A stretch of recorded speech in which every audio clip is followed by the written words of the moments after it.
بيبدأ الفيلم ببنت اسمها كات وهي بتفصل فستان، وفي نفس الوقت بيكون جيك وزمايله بيحتفلوا بتخرجهم من المدرسة الثانوي. وبعدها بنشوف كات وهي لابسة فستان شكله غريب جدا، ولما بتروح للحفلة كل اللي موجودين بيسألوها ايه اللي جابك هنا. ولما جيك بيشوفها بيقول لها ايه اللي خلاكي تيجي الحفلة، فبتقول له انت مش بتحبني وطلبت مني اكون شريكتك في الحفلة. فبيقول لها احنا انفصلنا من شهر. وساعتها حبيبة جيك بتسأله مين البنت دي، ولما كات بتعرف ان جيك ارتبط بواحدة تانية بتنهار. وساعتها زمايل جيك بيتنمروا عليها، وواحد منهم بيقول لها انت مجنونة، فبتصرخ وبتقول له انا مش مجنونة. وبعدها بتهاجم جيك وبتحاول تخنقه. وبعد 15 سنة بنشوف جيك وهو بيفاجئ خطيبته كريستا بانواع الورد اللي هي بتحبها، وبيطلب منها تختار منهم علشان يعملوا بيه ديزاين في فرحهم. ووقتها بنعرف ان جيك بيشتغل مبرمج وانهم هيتجوزوا بعد اسبوع وبيجهزوا لفرحهم. وتاني يوم بتكون كريستا في بيت الازياء اللي صاحبتها لانسي بتملكه، وبنشوف كريستا وهي بتساعد واحدة من عاملاتها انها تختار اللبس المناسب ليها، وده لان كريستا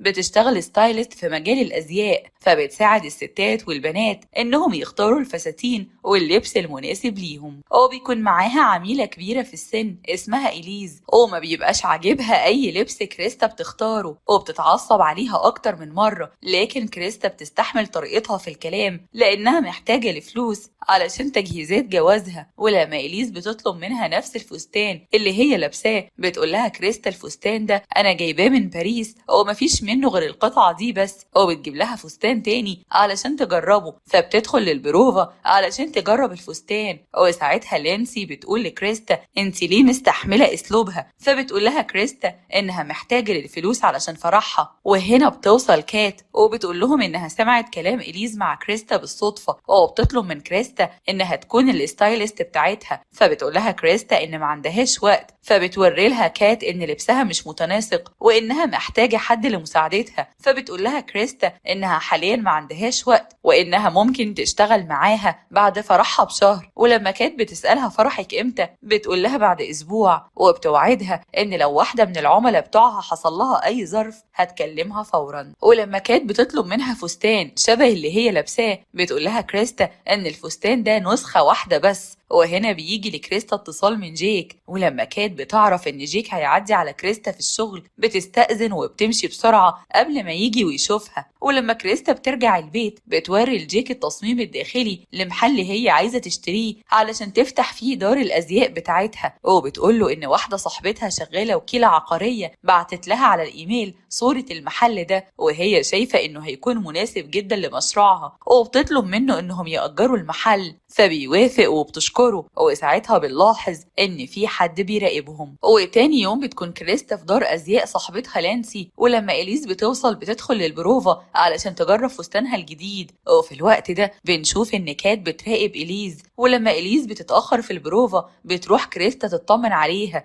وساعتها بتلاقيها واقعة على الأرض وفاقدة للوعي، فبتطلب لها الإسعاف. وفي نفس اليوم بالليل بتكون كريستا مع جيك في حانة، وساعتها بتقوله إنها متضايقة جدا من اللي حصل لإليز بالرغم من إن المسعفين قدروا ينقذوها من الأزمة القلبية اللي جات لها. وبتقوله كمان إنها متضايقة لأن مامته هتفتكر إنها مش بتقدر تحتفظ بالعملاء بتوعها. وساعتها جيك بيقول لها أمي ست كويسة جدا، يمكن انتي بس اللي مش فاهماها صح. وتاني يوم بتروح كات الاتيليه وبتقول لكريستا ولانسي إنها متضايقة جدا من اللي حصل لإليز. ولما كريستا بتسألها عرفتي إزاي بتقول لها إنها جت في يوم الحادثة بالليل والخياطة قالت لها عن اللي حصل لإليز. وهنا لانسي بتستغل الفرصة وبتقول لكات إن دلوقتي كريستا بقى عندها وقت إنها تكون الستايلست بتاعتها. وساعتها كات بتفرح جدا وبتعزم كريستا علشان يشربوا حاجة مع بعض، فبتوافق وبيروحوا مع بعض الكافيه. وبتبدأ كريستا تحكي لكات إنها اتعرفت على جيك عن طريق لانسي صاحبتها اللي قدمتها لأم جيك علشان تشتغل في بيت الأزياء اللي هي بتملكه. وكريستا بتكمل كلامها وبتقول لها إن ميري والش أم جيك عندها بيت أزياء كبير جدا وبراند باسمها، وهي كانت بتشتغل عندها. وفي الأول كانت ميري بتحبها جدا، لكن من ساعة اليوم اللي ارتبطت فيه بابنها جيك بقت تكرهها لأنها فقيرة ومش من طبقته الاجتماعية. فبتقول لها كات كفاية إن جيك اللي أي ست تتمناه بيحبك انتي. فبتستغرب كريستا من طريقة كلامها، وساعتها وساعتها كات بتقول لها إنها عرفت إن جيك شخصية كويسة جدا من طريقة كلامها عليه. ولما لانسي بتشوفهم وهم راجعين بيضحكوا مع بعض بتحس بالغيرة، وساعتها كريستا بتقول لها انتي أفضل صديقة ليا وهي مجرد عميلة عندي. وفي نفس اليوم بالليل كريستا وجيك بيسمعوا صوت إزاز بيتكسر في البيت، ووقتها بيكتشفوا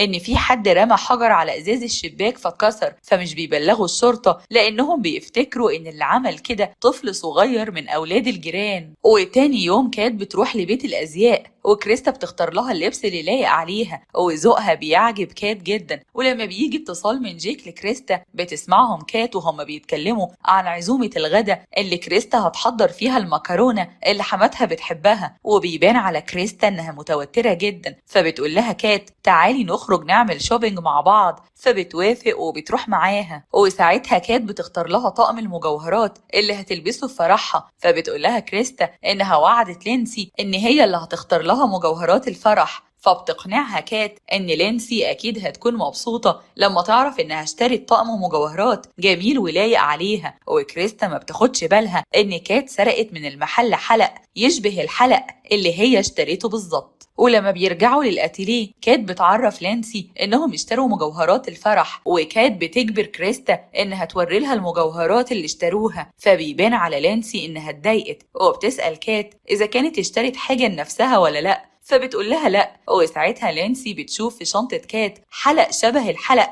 اللي كريستا ورته لها في طقم المجوهرات اللي اشتريته، فبتاخده من شنطة كات من غير ما تحس. وبعد ما كات بتمشي بتقول لانسي لكريستا انا حاسة ان كات مش طبيعية وانها بتهتم بيكي زيادة عن اللزوم مع انكم لسه عارفين بعض من يومين. فبتقول لها كريستا ان كات بالنسبة لها مش اكتر من عميلة عادية، وبتقول لها انتي مكبرة الموضوع زيادة عن اللزوم. بعدها بنشوف كريستا وهي في بيت اهل جيك، وبيكون واضح من طريقة كلام ميري حماتها معاها انها بتكرهها جدا، وكريستا بتكون متضايقة من طريقة كلامها معاها. ووقتها ميري بتعرفهم انها هتعمل عرض ازياء لاخر تصميماتها، وان في سبونسر كبير سمح لها انها تعمل عرض الازياء في مكان فخم جدا وهو اللي هيدفع كل التكاليف. وبتقول لهم انهم هيعرفوا ميعاد ومكان عرض الازياء قبله بمدة بسيطة جدا. وبعدها بتتنمر على كريستا لانها مش قادرة تلاقي عميلة غنية تشتغل معاها، فبتسيب كريستا الاكل وبتقوم، وجيك بيقوم وراها وبيعتذر لها عن اللي امه قالته عليها. وفي نفس الوقت بتروح لانسي لكات بيتها، وساعتها بتستغرب لانها بتلاقيها مسرحة شعرها نفس تسريحة كريستا، وكمان بتكون لابسة زيها، وبتوري لها الحلق اللي خدته من شنطتها، وبتقول لها انت ليه كدبتي وليه بتقلدي كريستا في كل حاجة، فبتتعصب عليها وبتطردها من بيتها. بعدها لانسي بتروح لكريستا وبتحكي لها اللي حصل، لكن كريستا بتكون مصممة ان كل اللي كات بتعمله عادي، وبتقول لصاحبتها انا ما اقدرش اخسر كات لاني ما عنديش عميلة غيرها دلوقتي. وفي نفس الوقت تكون كات بتراقبهم من غير ما ياخدوا بالهم، وبتسمع كل الكلام اللي بيدور بينهم. وتاني يوم بتكون كات في دار الازياء مع كريستا، وساعتها لانسي بتسيبهم وبتروح لبيت كات. وفي الوقت ده كات بتعزم كريستا على الغدا في مطعم كبير، وبتطلب منها تجيب جيك معاها، وبتقول لها انا كمان هجيب خطيبي معايا، فكريستا بتتحرج منها وبتضطر توافق. وفي نفس الوقت بتقدر لانسي انها تدخل لبيت كات من الشباك وبتفتش البيت، وساعتها بتلاقي مذكرات كات وبيكون فيها صور لكات وهي مع جيك وهم في ثانوي. وفي اللحظة دي بتسمع لانسي صوت عربية كات، وفي نفس الوقت كات بتشوف عربية لانسي قصاد بيتها، فبتعرف انها دخلت بيتها وهي مش موجودة. ولما كات بتدخل البيت بتضرب لانسي على راسها فبتفقد الوعي، وبعدها بتفضل تضرب فيها لحد ما بتخلص عليها. وبتاخد تليفونها وبتبعت رسالة لكريستا وبتقول لها فيها انا سافرت كام يوم وهرجع قريب، وبتكسر التليفون. بعدها بتكلم كريستا وبتقول لها انها مش هتقدر تقابلهم في المطعم، وان هي وخطيبها هيزوروهم في البيت وهيجوا معاهم الغدا وكلهم هيتغدوا مع بعض. ولما بتروح لهم البيت بيتفاجئ جيك لما بيشوفها قدامه، لكنها بتدخل البيت وبتقول لكات انا جبتلك فطيرة عملتها في البيت، وبتعرفها ان خطيبها ما قدرش يجي، وبتتعامل مع جيك كأن مفيش أي حاجة حصلت بينهم زمان، لكن جيك بيكون متضايق من وجودها في بيتهم. وبعد ما بيتغدوا كات بتتحجج إنها عايزة تدخل الحمام، وبتطلع للدور التاني وبتدخل لأوضة نوم جيك وكريستا، وساعتها بتصور بتليفونها صورة موجودة في الأوضة لجيك، وبتشوف فستان كريستا الأحمر، فبيبان عليها إن الفستان عاجبها جدا، وبيكون ده هو نفس الفستان اللي شافته عليها في دار الأزياء. وبعدها بتسمع جيك وهو بيحكي لكريستا كل حاجة عن ماضيهم، وبيقول لها إنها بعد اللي حصل في حفلة التخرج اتحجزت في مصحة نفسية لمدة 14 سنة، وبيعرفها إنه متضايق من وجود كات في بيته، لكن كريستا بتدافع عنها وبتقوله إنها كانت مريضة نفسيا واتعالجت خلاص، وإنها ما تقدرش تتخلى عنها لأنها عميلة مهمة جدا بالنسبة لها. وما بيبقوش عارفين إن كات سمع كل الحوار اللي بيدور ما بينهم. وفي نفس اليوم بالليل بتبعت كات رسالة لكريستا بتطلب منها تقابلها في المصحة اللي بتشتغل فيها مرشدة نفسية، والصبح بيتقابلوا في المصحة، وكات بتعرفها إنها كانت بتتعالج في المصحة لمدة 14 سنة، ولما اتعالجت بقت تشتغل فيها مرشدة نفسية كمتطوعة بدون مقابل. وبعدها بتقول لها أنا أسفة إن كنت ضايقتك امبارح، لأن أكيد أنت غيرتي على جيك لما عرفتي إنه كان بيحبني في ثانوي، وأنت عارفة إن الحب الأول ما بيتنسيش. فبيبان على كريستا إنها مستغربة من كلامها، وبتقول لها لأ أنا واثقة في جيك وعارفة إنه ما بيحبش حد غيري. وبتقول لها أنا لازم أمشي دلوقتي لأني هروح أختار تورتة الفرح مع حماتي. وبعدها بنشوف كريستا وهي بتبعت رسالة لانسي بتقول لها فيها إنها قلقانة عليها، وبتطلب منها إنها تكلمها ضروري، وبتدخل لمحل الحلويات وبتسأل حماتها على كات، فبتقول لها إنها كانت بتحب ابنها في ثانوي، وإن أبوها مليونير وعنده شركة أدوية كبيرة جدا. وبتقول لها كمان إن كات هي الراعي للديفيليه اللي هتعمله كمان يومين، وهي اللي مولت العرض كله. وفي نفس الوقت كات بتروح البيت لجيك، واول ما بيشوفها بيقول لها انت ايه اللي جابك هنا؟ فبتقول له نسيت الطبق اللي كنت جايبه فيه الفطيره وعايزاه ضروري. فبيقول لها خليكي عند الباب وانا هجيبهولك. فبتدخل البيت وبتقول له انا عارفه مكانه، وفعلا بتدخل تجيبه. وبعدها بتقول له انا بحبك وعارفه ان انت كمان بتحبني وعايزاك تسيب كريستا وترجع لي. فبيقول لها انت مجنونه، انا بحب كريستا وانت مالكيش اي وجود في حياتي. فبتطلع من البيت وهي متعصبه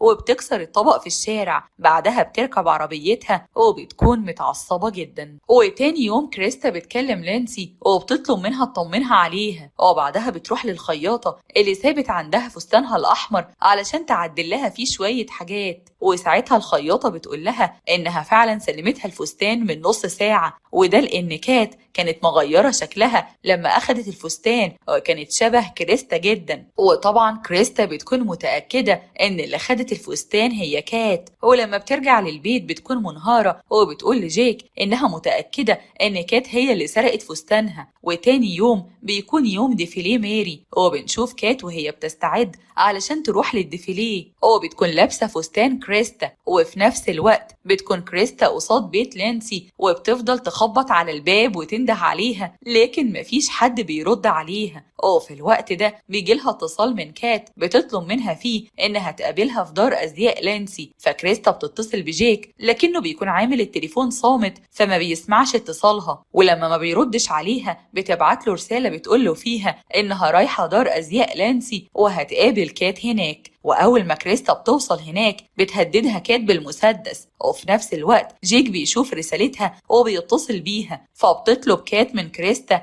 انها تشغل سبيكر، فبتنفذ اللي طلبته منها. وبتطمن جيك عليها وبتقول له انها هتختار فستان تاني علشان تلبسه في الديفيليه، ولما بيقول لها اجي اخدك بتقول له لا، فبينهي معاها الاتصال. وساعتها كات بتاخد منها التليفون وبتفضل رافعه عليها المسدس. فبتقول لها كريستا انا صاحبتك ما تقتلنيش.